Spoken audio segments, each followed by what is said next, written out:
तो गाइस, जब से मैंने कल की 2898 एडी मूवी में दीपिका पादुकोण की कैरेक्टर के ऊपर वीडियो बनाया, तभी से मुझे बहुत सारा कमेंट आ रहा है। मैंने कहा आप लोगों को दीपिका पादुकोण की कैरेक्टर का नाम जो है वो पद्मा होगा। तो मुझे बहुत सारा कमेंट आ रहा है कि भाई पद्मा कैरेक्टर क्या है, कौन है। क्योंकि कल की 2898 एडी मूवी की कहानी, उसकी पटकथा जो है हमारे हिंदू धर्म की भगवान लोगों के ऊपर है। भगवान विष्णु जी की कहानी है, उनकी कई सारे अवतार की कहानी है। हम कल की 2898 एडी मूवी में रामायण तक जाएंगे, महाभारत तक जाएंगे, भगवान श्री रामचंद्र जी को देखेंगे, भगवान श्री कृष्ण जी को देखेंगे, फिर सेवन इम्मोर्टल को देखेंगे, उसके बाद कल की अवतार को देखेंगे। तो भगवान विष्णु जी की कहानी के ऊपर ही इसका पटकथा है, इसकी स्टोरी लाइन है, इसकी कहानी है। तो ये पद्मा कैरेक्टर क्या है। और बेशक दीपिका पादुकोण जो है वो फिल्म की लीड एक्ट्रेस है, वो प्रभास की ऑपोजिट नजर आएंगी, वो हीरोइन है फिल्म के। तो पद्मा कैरेक्टर क्या है। मुझे भी थोड़ा सा बुरा लगा दोस्त कि ये बात मैं पहले से नहीं जानता था। तो पद्मा कैरेक्टर के ऊपर जब मैंने थोड़ा सा रिसर्च करी, थोड़ा सा जानने के लिए कोशिश किया, तो मुझे पता चला वेदों में मेंशन है मेरे दोस्त, वेदों में मेंशन है कि कल की अवतार मतलब भगवान विष्णु जब कल की अवतार लेंगे तो वही कल की अवतार की धर्मपत्नी जो है वो पद्मा होंगी। अगर मैं पद्मा कैरेक्टर के ऊपर मतलब पद्मा के बारे में थोड़ा सा अगर मैं आगे आपको बताऊं, तो पद्मा सिंघल के राजा बृहद्रथ और उनके रानी जो हैं कौमुदी, उनकी बेटी होने वाले हैं। और सबसे चौंकाने वाली और सबसे अच्छी बात यह है कि पद्मा भी माता लक्ष्मी जी का अवतार है। त्रेतया युग में मतलब रामायण में भगवान विष्णु जब भगवान श्री रामचंद्र जी के अवतार में आए थे तो माता लक्ष्मी माता सीता जी के अवतार में आए थे। ठीक उसी तरह जब अभी कलयुग में भगवान विष्णु कल की अवतार में आएंगे तो माता लक्ष्मी पद्मा के अवतार में आने वाले हैं। ओके, तो जब हम महाभारत के टाइम पे जाएंगे, जब हम रामायण के टाइम पे जाएंगे, जब हम भगवान विष्णु की कहानी को देखेंगे, मतलब प्रभास को जब हम भगवान विष्णु के रूप में देखेंगे, प्रभास को जब हम भगवान श्री कृष्ण जी के रूप में देखेंगे, प्रभास को जब हम भगवान श्री रामचंद्र जी के रूप में देखेंगे कल की 2898 एडी मूवी में, तभी हमें माता सीता जी के किरदार में दीपिका पादुकोण को देखेंगे, माता लक्ष्मी जी के किरदार में दीपिका पादुकोण को देखेंगे।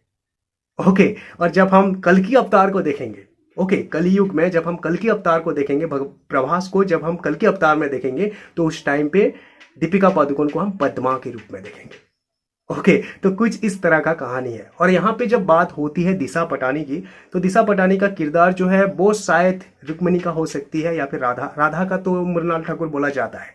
ओके, रुक्मिणी का हो सकती है, या फिर कोई और किसी अवतार में किसी रानी का हो सकता है, क्योंकि भगवान विष्णु का तो कई सारे अवतार हैं। तो दिशा पटानी का कुछ और ऐसा कहानी होगा जहाँ पे कुछ ऐसा होगा जो कि माता लक्ष्मी का अवतार वो नहीं होगा, जैसे रुक्मिणी, जैसे राधा। ओके, तो वैसा वाला एक किरदार होगा दिशा पटानी का, इसलिए दिशा पटानी को लिया गया है। अगर माता लक्ष्मी जी के किरदार में सारा का सारा होता तो दीपिका पादुकोण ही वहां पे होती। मेरी बात समझ रहे हो। तो भगवान विष्णु जी के जितने सारे अवतार हैं वो सारे अवतारों में प्रभास नजर आने वाले हैं। माता लक्ष्मी जी के जितने सारे अवतार हैं वो सारे अवतारों में दीपिका पादुकोण नजर आने वाले हैं। तो पद्मा वाले कैरेक्टर के ऊपर खुलासा हो चुका होगा। आई होप जितने लोग भी मुझे कमेंट कर रहे थे आपको पता चल चुका होगा कि पद्मा कौन है। पद्मा एक्चुअली कल की अवतार के पत्नी है, जो कि माता लक्ष्मी का ही अवतार है। ओके, तो गाइस बहुत मज़ा आएगा, कुछ ऐसा ही है।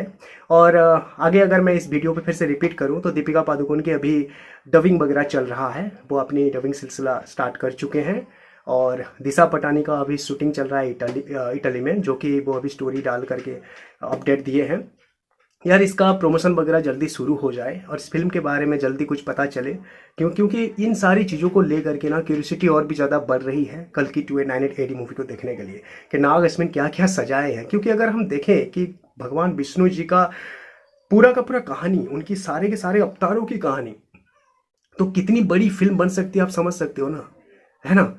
रामायण, महाभारत, इन सारी चीज़ों को लेकर के तो कौन सी मतलब रामायण से कौन सा सीन लेकर के आएंगे, महाभारत से कौन सा सीन लेकर के आएंगे, कहाँ से क्या कैसे लेकर के आएंगे, और इतनी मतलब एक फिल्म में इसको तब्दील कर रहे हैं। तो भाई एक गजब की एक्साइटमेंट बढ़ रही है कि कैसे इस फिल्म को सजाए होंगे बोल करके। जल्दी प्रमोशन वगैरह शुरू हो जाए यार, फिल्म जल्दी आ जाए यार, बहुत एक्साइटमेंट बढ़ रहा है इन सारी चीज़ों को लेकर के। एक्चुअली में जो लोग मेरी तरह हिंदू धर्म से बिलोंग करते हो और हमारे भगवान लोगों की कहानी को जानते हो, सुनते हो, आप लोगों की एक्साइटमेंट तो और भी ज़्यादा होगा। मुझे कमेंट ज़रूर करिएगा, क्या आप एक हिंदू हो?